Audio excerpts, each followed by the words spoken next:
சைராம் வணக்கம். தைப்பூசத்துக்காக 48 நாட்கள் விரத முறையில் முதல் நாள் நல்லபடியாக ஆரம்பிச்சிட்டோங்க. இங்கே காலையிலேருந்தே நல்ல மழை பெஞ்சிக்கிட்டு இருக்குங்க. வாசலில் கோலம்லாம் போட முடியல.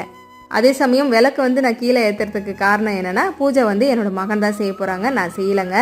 இந்த மாதிரி நம்ம பூஜை செய்ய முடியாத நாட்களில் வெளியே வாசலில் கண்டிப்பாக 2 விளக்கு ஏற்றலாம். இதற்காக எண்ணெய் திரி அப்படின்னு எப்போவுமே நான் கொஞ்சம் தனியாக வச்சுருப்பேன். இந்த மாதிரி பூஜை செய்ய முடியாத நாட்களில் நான் அதை பயன்படுத்தி தீபம் ஏற்றிடுவேங்க. என்னோட பெரிய பையன் தான் காலையில் தீபம் ஏற்றி வழிபாடை செய்திருந்தார்.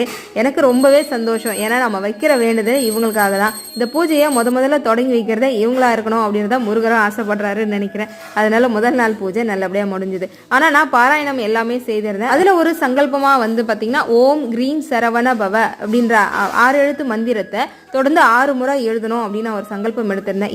இதை நான் சொன்னதுமே நிறைய பேர் எழுதவும் ஆரம்பிச்சிட்டோம். இந்த 6 எழுத்து மந்திரமானது சகல செல்வமும் தரக்கூடியதுங்க. இது நம்ம படிக்கிறதும் நல்லது, எழுதுறதும் அதை விட நல்லது.